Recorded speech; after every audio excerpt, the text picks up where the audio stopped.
Olá, eu trago hoje para o site Futuro Inove uma história de inovação curitibana, o maior jornal do estado do Paraná ainda em circulação, que completou 100 anos em fevereiro de 2019, é hoje um jornal digital. Foi uma virada, foi uma inovação realmente para um jornal que se fez impresso por tantas décadas, né? Não tenho dúvida que no setor ele representou um passo importante assim, né? Era uma inovação, mas é uma inovação que o setor já vinha de alguma forma antecipando. Até porque no setor surgiram vários atores puramente digitais, nativos digitais. Então que a tendência seria ali, não há dúvida. A dificuldade é justamente encontrar o melhor momento e como fazer essa transição. É muito difícil decidir encontrar o momento exato, né? Claro que é importante estar analisando, né, permanentemente o cenário, concretamente do setor e avaliar, fazer um acompanhamento propriamente, fazer projeções para enxergar o momento da transição. No nosso caso, há uma análise já que há muito tempo é feita, que a gente chama o vórtex digital, né? Quais os setores que estão mais afetados pela transformação digital. E há bastantes anos o setor da comunicação está colocado muito perto do olho do furacão ali. É o segundo setor, o terceiro, e nesse momento é apresentado como o setor mais afetado pela revolução digital. Então, a gente já vem sofrendo os impactos dessa transformação há bastante tempo, né? São já 20 anos de mudança. E os E jornais... desculpe te cortar, mas quando a gente fala de setor de comunicação, o jornal impresso foi o primeiro que sentiu Foi o isso, primeiro que né? Porque sentiu. as mídias eletrônicas já eram, de alguma forma, mais dotadas de tecnologia. Né? E, de fato, foi assim mesmo. Então, os jornais no mundo inteiro sofreram muito o baque do digital. Concretamente, só para o leitor ter uma ideia, o telespectador ter uma ideia, há uma dimensão concreta que, por exemplo, são os classificados. Os classificados representavam uma parte importante da receita e dos resultados dos jornais. E se transformaram, foi o primeiro setor, a primeira atividade foi completamente absorvida, né, pelos grandes atores puramente digitais. Então, nos Estados Unidos e aqui no Brasil também. Então, quando houve a migração, quando houve a mudança, essa perna da receita e do resultado, ela caiu, teve uma queda muito, muito abrupta. E muito rápido. Muito Né? rápida. Isso gerou um descompasso muito grande, um descontrole, um desequilíbrio econômico. Então, era necessário tomar alguma atitude. Só que é muito difícil você tomar uma atitude quando a sua estrutura toda está voltada para uma determinada plataforma. Então, como fazer essa migração? Mas só para dar uma dica concreta, então a gente monitorava já há bastante tempo os efeitos disso. No setor se discutia um pouquinho se haveria um momento, como é que se faria a travessia. A gente chamou, inclusive, todo esse processo de travessia. Nós vimos Porque foi mesmo, né? E foi, totalmente. E a gente fazia uma análise, há cerca de 5, 6 anos, a gente começou um monitoramento concreto, fazendo medidas e projeções de quando seria o ponto ideal para fazer a transição. Só que naquele momento, a transição, ela se daria muito mais por uma necessidade, por algo imperioso de mercado, do que por ter encontrado uma oportunidade estratégica. Que em alguns setores é o contrário, né? Alguns setores vão atrás dessa oportunidade estratégica sem serem empurrados por outra força, como foi o caso do jornal. Exatamente. Mas a vantagem nossa é que chegou um momento, faz 3 anos, em que a gente, de repente, vislumbrou as oportunidades estratégicas. Analisando, participando de vários congressos, sobretudo internacionais, né, da UAN, que é da Associação Nossa Concreta dos Jornais, e outros eventos importantes, a gente começou a intuir que havia um espaço muito forte por uma guinada digital.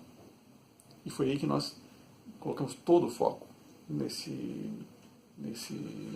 movimento. Né? Aqui tem uma informação importante que é buscar não só dentro do país, não só regionalmente, mas também fora, tudo que está sendo feito, porque às vezes a gente se assusta também com a tecnologia, se sente meio engolido e se afasta. E não dá, tem que cair de cabeça mesmo, até para ter aquele leque de opções, avaliar o que é aplicável no setor em questão. Não né? tem dúvida nenhuma. E foi decisivo esse acompanhamento do que estava ocorrendo internacionalmente. Há um dado também importante é que, embora nós tenhamos feito um movimento abrupto, né, que foi a mudança do abandono da plataforma impressa como a principal e o mergulho totalmente na plataforma digital, mas nós vimos investindo nisso há muito tempo. Eram anos já avançando, adotando todas as medidas que o mercado, que as melhores práticas internacionais apontavam. Isso preparou muito a equipe para fazer a mudança, né? Então, acho que é mais outra chave. E aí tem claro, tem todo esse foco em planejamento, em estar com um olhar aberto para o que acontece no Brasil, no mundo, no setor ou nos setores afins. Tem um planejamento muito grande e um investimento muito grande, não só em tecnologia, mas em treinamento de pessoal também, né? Não se consegue, no caso de uma redação de jornal, que todo aquele corpo de funcionários, de uma hora para outra, mude a forma de fazer a coisa. De fato, um volume grande de pessoas que têm uma tradição, né, numa determinada plataforma, você só consegue fazer a travessia com muito treinamento, né? E com assessment, com avaliação de quem tem o potencial ou não tem para fazer a virada. E é preciso ser muito corajoso, muito firme, e eu aplaudo a equipe, concretamente o diretor de redação, que teve uma sensibilidade muito grande para fazer essa análise. Felizmente, no nosso caso, parte importante da equipe já vinha se preparando há bastante tempo. E abraçou a causa também, né? Porque todos nós estamos vivendo isso também no mundo pessoal, né? A gente vê as transformações dentro de casa, no dia a dia, o próprio celular na mão de todo mundo, dando acesso ao mundo inteiro. Então, acho que de alguma forma já tinha esse ritmo, essa mudança acontecendo nas pessoas, não só no... Agora, a redação do jornal, que antigamente era muito feita só de jornalistas, claro, os técnicos do parque gráfico, mas jornalistas, hoje em dia ela parece uma grande startup, né? Ela tem vários núcleos, então precisou ser implantado também isso, quer dizer, o jornal continua sendo um jornal na essência, mas ele passa a ser uma empresa muito diferente daquela de 100 anos atrás ou de 50 anos atrás, né? Sem dúvida, e uma parte importante também foi uma maior autonomia para núcleos concretos. Então, cada editoria entendida como um núcleo, com uma autonomia grande para sentir a resposta do público, trabalhar com as ferramentas digitais, o modelo habitual, uma centralização maior, funciona pouco nesse universo, né? E para onde caminha a Gazeta do Povo, com 100 anos de idade? Olha, caminha para tentar encontrar o caminho, o modelo sustentável, mesmo por mais 200 anos, mais 100 anos, mais 200 anos.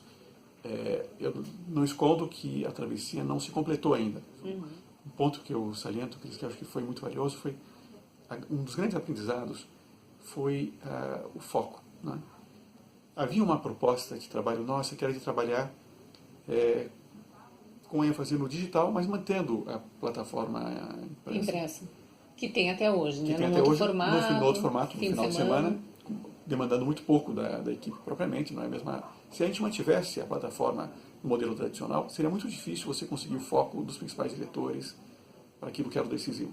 Uma vez que a gente enxergou que o caminho estava claramente no digital, a decisão de você prescindir, né, ainda que pudesse parecer até uma certa loucura, num certo momento, a nosso ver foi decisivo. Os saltos que nós tivemos, alguns dos resultados que foram obtidos só foram possíveis por causa do foco.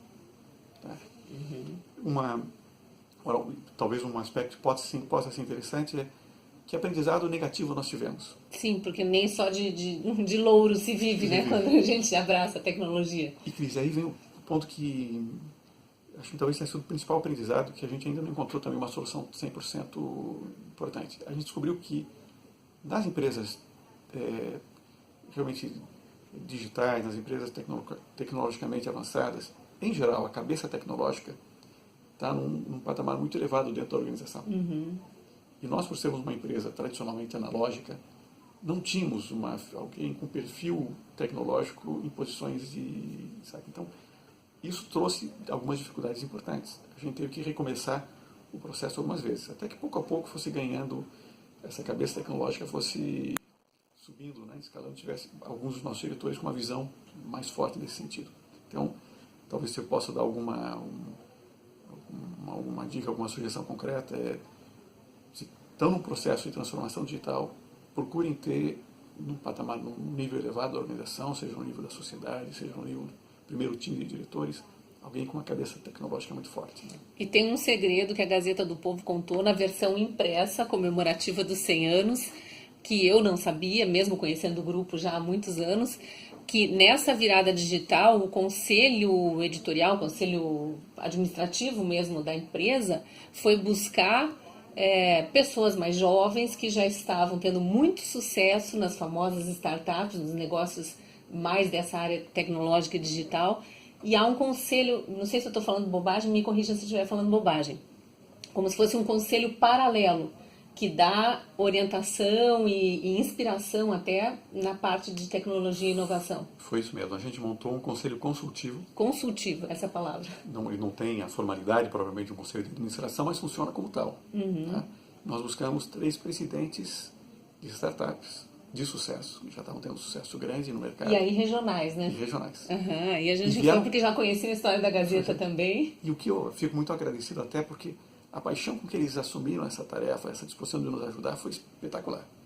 E eu diria que muitas das decisões que nós tomamos foram balizadas pelas discussões que ocorreram nesse conselho.